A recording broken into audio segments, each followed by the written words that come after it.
we're going to talk about is how your emotions impact your physical health. But in reality, like those two aren't separate. The way we think about that now is that, you know, an emotion is something very different from bronchitis, right?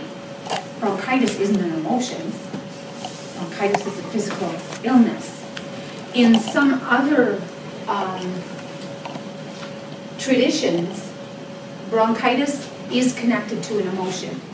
If you have bronchitis, then they might look at, you know, what kind of grief or loss are you experiencing in your life, or what kind of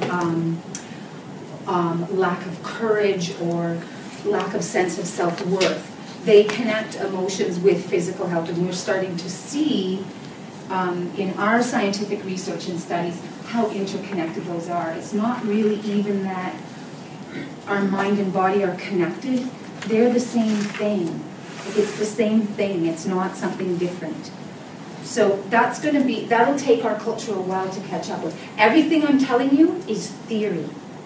This is not, like, don't assume that I'm telling you the truth and this is how it is, because you guys are going to go out in the world, and I'd really like you to, well, I know that Joyce has given you some reflective exercises to do, so that will be helpful at the end, because when you walk out of here, whatever you get told, it's really important to experiment with that, because that's true knowledge.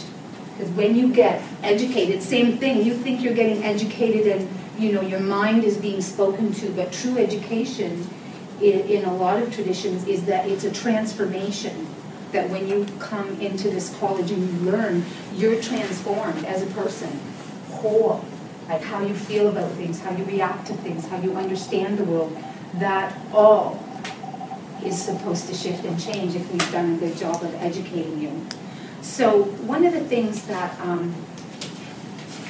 I think is really helpful with that impact of your emotions on your health is that you're probably all familiar with that sense of just feeling sick if you have to do a class presentation. Does anyone kind of know what I'm talking about? You might not. It can impact your sleep, so I'm sure you've all experienced that, where you've had a sleepless night because of how you're feeling. Or you've had a headache, or you've had a stomach ache, and if that goes on long term, that creates further consequences.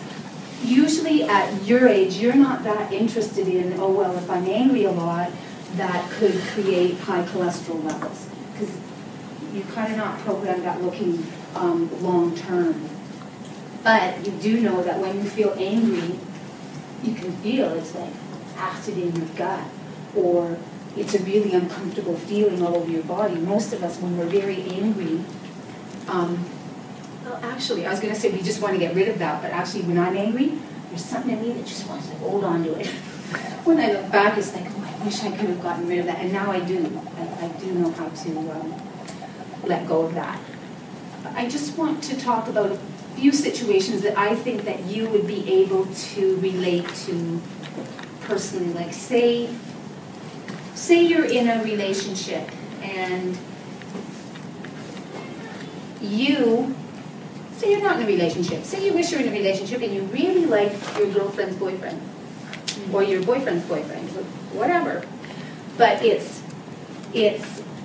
kind of eating away at you and you don't know what to do with it and you kind of just put it away. But when you put something away like that, it can have that physical impact. So and you probably feel that. I mean, it can come out in odd and funny ways. You might not interact socially with your friend anymore, or your friend's kind of wondering, like, how come you don't share so much anymore? And I'm going to talk, after I talk about some of these situations, I'm going to talk about ways of dealing with them, because I don't want to just tell you the difficulty, but also about how to deal with it. So that might be a situation that you're in, that you can really feel the impact on your physicality. Your mind doesn't think as clearly, you can't focus on your assignments, you're kind of very distracted by that, even though you just feel like you've put it away, it just keeps coming back at you. Another instance might be how we feel about ourselves really impacts how we take in the world.